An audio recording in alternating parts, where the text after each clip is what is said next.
안녕하십니까. 이해운 장관 후보자에게 가장 최근까지 피해를 입은 피해자 손주아입니다. 저는 오늘 당과 당원들을 기반하고 이재명 정부의 초대 기획예산처 장관으로 지명된 이해운 전 당협위원장의 민낯을 말씀드리고자 이 자리에 섰습니다.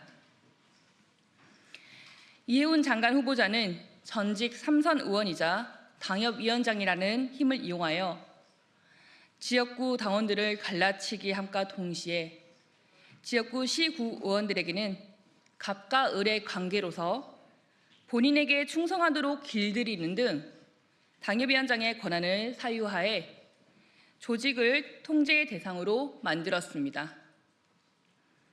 최근 뉴스에 나온 이해운 장관 후보자의 과거 보좌진 갑질 사건들을 보며 제가 당했던 사건들을 떠올리게 되었습니다. 우리 중구 성동구 을 지역은 이해운 전 당협위원장에게 1년 반이라는 시간 동안 철저하게 가스라이팅을 당해오다가 결국 버림받았고, 그 기간 중 저는 임신 상태에서 괴롭힘을 여러 차례 당해왔습니다. 사건은 2024년 4월 이해운 전 당협위원장 본인 총선 과정에서 해당 행위로 국민의힘에서 제명당한 기초의원을 선거 캠프에 합류시키려는 일이 있었습니다.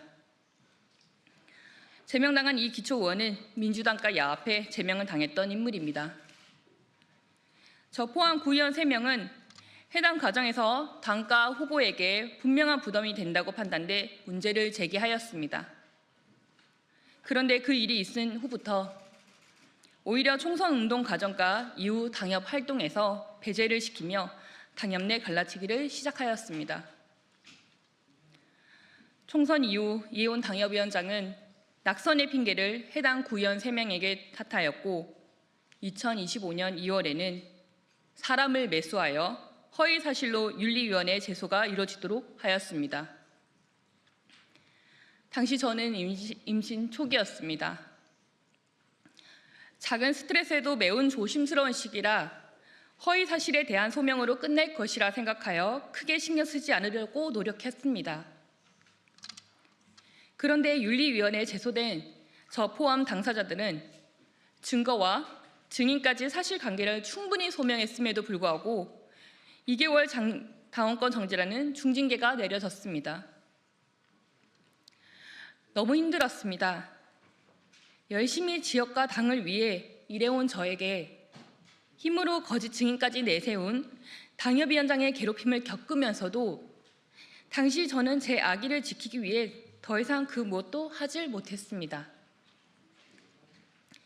그렇게 이해운 전 당협위원장은 당협위원장이란 힘을 이용하여 허위 증인까지 하게 하고 우리 국민의힘 중앙당까지 기만하며 힘을 가시하는 행동을 보여주었습니다.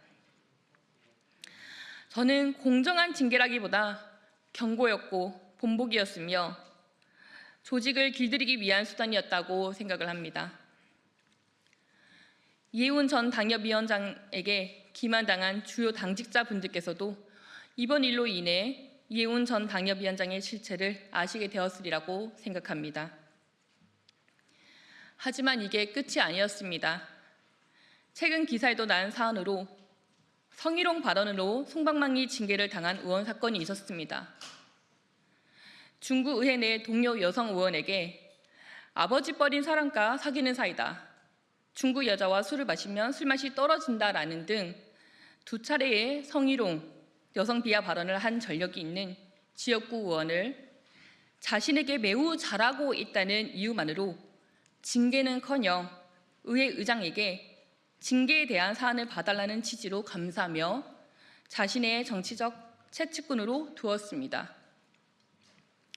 참고로 이해운 전 당협위원장은 3선 여성 국회의원이자 한국여성의정 상임대표를 자임해온 인물입니다. 성희롱, 여성 비하를 옹호하는 이러한 행태는 한국여성의정 상임대표 스스로 내세워온 한국여성의정의 가치와 책임을 정면으로 부정한 것이라 평가할 수밖에 없습니다. 이렇게 국민의 신뢰를 얻어야 하며 원칙 위에 서야 할 공직 후보자가 비판을 억압하고 복종을 강요하는 방식으로 조직을 운영해 왔다면 과연 그에게 더 큰 공적 권한을 맡겨도 되는지 우리는 묻지 않을 수가 없습니다. 이번 이재명 정부에서 이해운 전 당협위원장에게 내린 인사는 기획예산처 장관 자리입니다. 하지만 이해운 기획예산처 장관 후보자는 그 자리에 걸맞은 인사가 아닙니다. 2025년 12월 26년도 예산을 심사하고 있을 시 당시 이해운 전 당협위원장은 국민이 간절히 요구해온 자원 채활용 처리장 현대화 사업 및 공영주차장 건립 사업 예산에 대해서 일부 의원들에게 예산 삭감을 유도하고 이를 통해 같은 당 중구청장이 다음 지방선거에서 정치적으로 불리한 상황이 조성될 수 있도록 하였다는 취지의 제보가 있었습니다.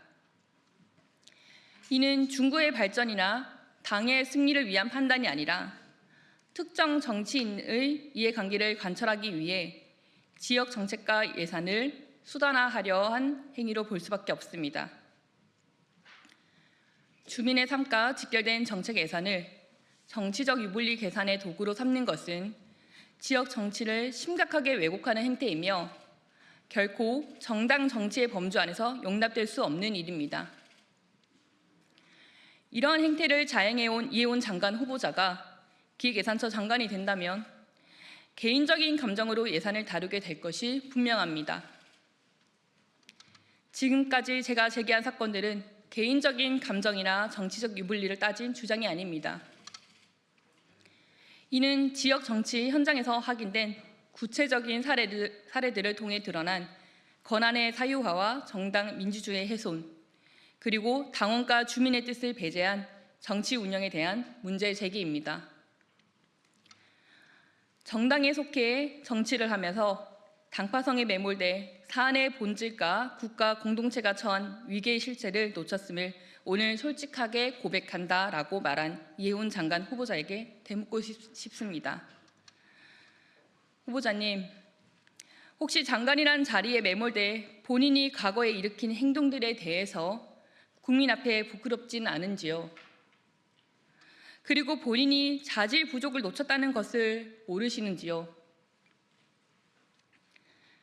기획예산처 장관은 특정 개인의 권력을 유지하기 위한 자리가 아니라 국민들을 위해 원칙과 책임 위에서 공공의 가치를 실현하여야 합니다. 저는 이러한 문제들에 대해서 이해운 장관 후보자가 국민 앞에 분명하고 책임 있는 설명을 해야 한다고 생각하며 더 큰 공적 권한을 맡기기 전에 이 같은 행태들이 과연 용납될 수 있는지 모두가 엄중히 판단해야 할 때라고 생각합니다. 경청해 주셔서 감사합니다.